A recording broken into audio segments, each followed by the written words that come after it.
What's up everyone and welcome back to the World History channel. Before we begin, please hit the subscribe button today. Let's get started. How did a French military general become king of Norway and Sweden?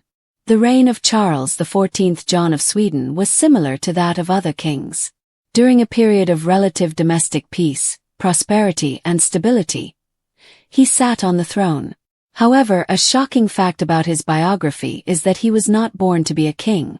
He did not come from a royal family. He never married into a royal family. He was also not Swedish. Born Jean Bernadotte in France in 1763, the man who would become Charles XIV John of Sweden had a memorable life even before he became King of Sweden. Bernadotte served as a soldier during the French Revolution and subsequent wars. He saw action in some of the Napoleonic War's most significant battles while serving as a field marshal under Napoleon Bonaparte. In fact, Bernadotte had a royal title before the one he was most famous for having in Sweden. Which person was Jean Bernadotte? And how exactly did Jean Bernadotte become Sweden's king? The specifics reveal the truly bizarre life of the future king. He was anti-royal as a child. Bernadotte was adamantly anti-royal when he was young for a man who would later become king. Bernadotte was one of many people who supported the Jacobin Republican government when the French Revolution broke out in 1789. He even had "Death to all kings" tattooed on his arm, according to some sources. Throughout the subsequent wars in France, Bernadotte distinguished himself and advanced through the ranks. Even as Napoleon brought monarchy back to France, he remained a Jacobin sympathizer. He was almost a lawyer. Jean-Henri Bernadotte, Bernadotte's father, worked as a prosecutor in southwestern France. The younger Bernadotte had intended to follow in his father's footsteps prior to beginning his career as a soldier. He began an apprenticeship and appeared on track to join his older brother in the family business. Bernadotte, on the other hand, made the decision to pursue his fortune in the military after his father's death. Nearly became Napoleon's wife. His wife, even though Désirée Clary was almost an empress, she was just as unlikely to be a queen as her future husband would be.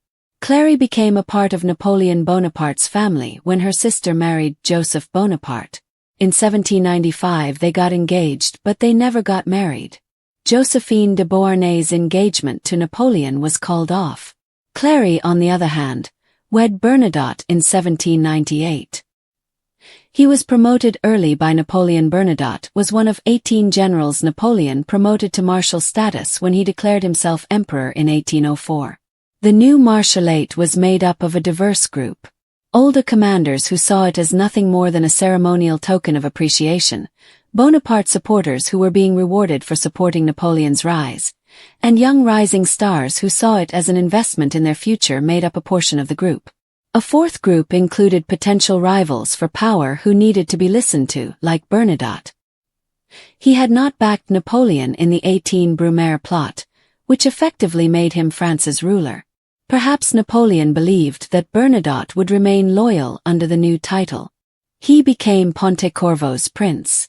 The new emperor's dazzling military victories in 1805 may have marked the peak of Napoleonic France. Bernadotte's performance in battle during this time period was so good that Napoleon gave him a royal title, as he sometimes did with his family and his favorite marshals. The revolutionary who was anti-royal in the past now ruled over a portion of Italy, and went by the name Prince of Pontecorvo. On the Arc de Triomphe is his name. Napoleon commissioned a monument to France's greatness, as well as his own, after his victory at Austerlitz. The Arc de Triomphe, a monument in the center of Paris, was that one. By the time the monument was finished, Bernadotte had long since left France. Construction took nearly 30 years. On the other hand, the northern pillar still bears the name Bernadotte. He narrowly escaped a treason trial. Bernadotte was nearly executed for treason despite his powerful empire position. In 1806, the French won significant victories at the battles of Jena and Auerstadt, which were part of Napoleon's campaign against Prussia. However, Bernadotte and his troops had done little to contribute to the victories because they were caught between the two battlefronts with unclear orders. According to his recollections in exile, Napoleon came close to suing Bernadotte for his actions, or lack thereof, and accused him of attempting to sabotage the battles on purpose. Despite being shot in the neck, he survived. Bernadotte kept his command despite his subpar performance in Prussia in 1806, however. He fought against the Allied Prussian-Russian forces in Eastern Europe with Napoleon the following year. Bernadotte was shot in the neck by a musket ball during a skirmish just before the Battle of Heilsberg. "I have been wounded by a ball in the neck," Bernadotte wrote in a letter to the chief of the imperial staff. "Although it causes me great pain, I do not consider my wound to be dangerous. Nevertheless, I have not left the field of battle, and you can assure the emperor that I shall remain on the field so long as my strength enables me to do so." Bernadotte miraculously returned to command within months. He was shot by Napoleon during a battle. One of Napoleon's last significant victories was the 1809 Battle of Wagram. However, at one point during the conflict, it appeared as though his Austrian foes might prevail. They dominated a portion of Napoleon's army, led by Bernadotte. His commander spotted Bernadotte in what appeared to be outright flight as he galloped to get ahead of his fleeing troops and rally them. "I herewith remove you from command of the corps which you have handled so consistently poorly," Napoleon reportedly told the unfortunate marshal. "Immediately leave my presence and leave the Grand Army within 24 hours." He was made Sweden's crown prince. Charles XIII of Sweden was old, had no children, and had no legitimate heir in 1810. It was necessary to locate a new crown prince quickly. Bernadotte was selected as the successor through ruses within the Swedish Riksdag of the Estates. Although he referred to Bernadotte as a serpent whom I was nourishing in my bosom, Napoleon was not overly enthusiastic about this development and eventually released him from his obligations to France. He was able to ascend to the Swedish throne thanks to his manners. Why had the Swedes chosen Bernadotte as crown prince, out of all of Napoleon's marshals? The answer requires a look back to Bernadotte's ill-fated campaign in Prussia in 1806. Bernadotte imprisoned a group of Swedes sent to assist their Prussian allies as hostilities in that region were coming to an end. When it came time to select the person who would become King of Sweden, the leader of the division, Count Murner, remembered Bernadotte because he was so courteous to the Swedish prisoners and so accommodating to the officers. In order to claim the Swedish crown, he changed his religion and name. The crown of Sweden did not come free. Bernadotte had to give up both his birth name and his citizenship in France. He changed his first name to Karl Johan, or Charles John in its anglicized form. He had to give up his Catholic faith as well because Sweden had a law that required its leader to follow Lutheranism. The newly christened Charles John readily paid the price for the kingdom. He waged war against his previous boss. During Charles John's first few days as Crown Prince of Sweden, the nation remained neutral in the ongoing Napoleonic Wars. This neutrality came to an early end in 1812 when Napoleon seized Swedish territory in Pomerania, which is now northern Germany. Charles John led Sweden's forces when it joined the conflict. In 1813, Charles John and the Swedes contributed to Napoleon's defeat at the Battle of Leipzig, which featured the most troops of any European battle until World War I. He also ruled Norway as king. Denmark had lost the Napoleonic Wars and was forced to give Norway to Sweden by the Treaty of Kiel in 1814. At first, Norway refused to accept the treaty, but Charles John invaded and put an end to the rebellion.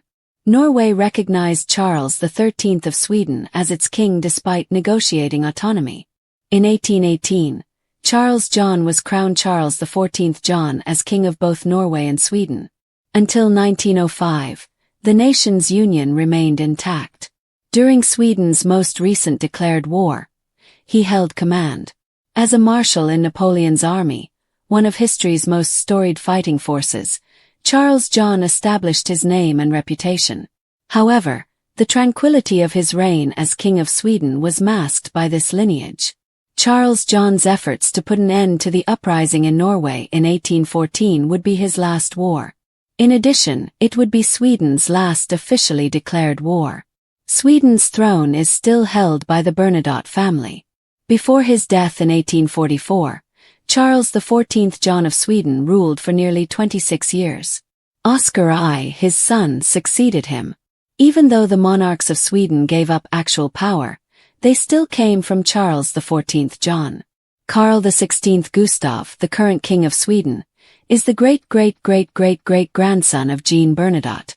One of the most unlikely and compelling ascents to royal power in the history of Europe is Jean-Baptiste Bernadotte's transformation from a revolutionary French soldier with anti-monarchical ideals into Charles XIV John, King of Sweden and Norway.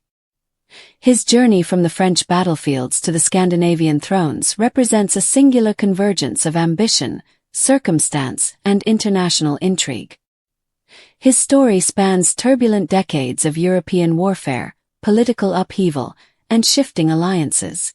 Despite the fact that Charles XIV John's reign was characterized by peace, modernization, and prudent governance, his origins and rise to power were anything but typical. Bernadotte was born in Pau, France, in 1763, and she spent her childhood far from any royal family. The family lived a respectable but unexceptional bourgeois life because his father worked as a prosecutor. After his father's death, Bernadotte, who had been trained as a lawyer, decided to go into the military instead. Bernadotte joined the French army in 1780 as a private, and she quickly rose through the ranks thanks to her merit and the radical social mobility that came with the French Revolution. At this time, aristocratic privileges were being eliminated and talented men of any background could rise to command positions. Adamantly Republican in his youth. According to reports, Bernadotte had a tattoo that said, "Death to Kings," which was a grim reminder of his ideological zeal. However, in a profound irony of history, he would not only serve in Napoleon Bonaparte's self-proclaimed empire, but he would also become a monarch in another country. During the Napoleonic and Revolutionary Wars, he was recognized for his early military success. Bernadotte showed a combination of charisma, political pragmatism, and battlefield competence as he rose through the ranks. By 1804, when Napoleon crowned himself emperor and reorganized France's military elite, Bernadotte was among the first group of marshals of the empire. However, Bernadotte's relationship with Napoleon was strained, in contrast to that of many of his fellow marshals. He had opposed the 18 Brumaire coup that brought Napoleon to power, and despite Napoleon's admiration for Bernadotte's military prowess, he viewed her with suspicion and caution. In 1806, Napoleon gave the ambitious and independent-minded Marshal the Principality of Pontecorvo in Italy, a nominal sovereignty that both honored and marginalized him. This was done to keep the Marshal close. Bernadotte's loyalty to Napoleon remained low despite this title and previous promotions, and he frequently disagreed with imperial authority. Bernadotte's independence was demonstrated by a number of incidents that culminated in his failure to fully support Napoleon's campaigns in Prussia and Austria. Bernadotte was humiliated when, following a mistake at the Battle of Wagram in 1809, Napoleon removed him from command of the battlefield. This could have ended Bernadotte's career. Yet, fate had a very different destiny in store for him, one that lay not in France but far to the north, in the Scandinavian kingdom of Sweden. At the beginning of the 19th century, Sweden was a nation in need of direction and leadership.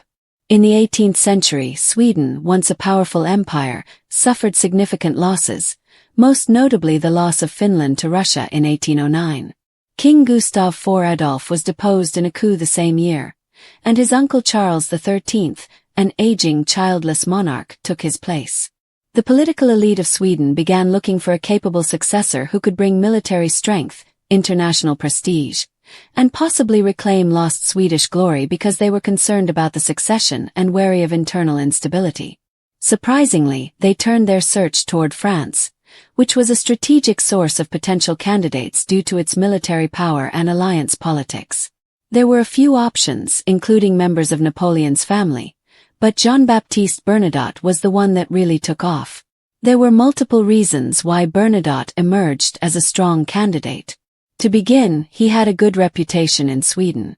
During his time as governor of Hanover, he had treated Swedish prisoners of war with notable kindness, earning him goodwill among both the Swedish military and the populace. Second, in Sweden's tense geopolitical environment, he was well known as a capable and experienced military leader. Thirdly, The fact that he was not Bonaparte appealed to Swedish nationalists who were concerned about getting too involved in France's imperial ambitions. Finally, Bernadotte himself expressed interest in the idea.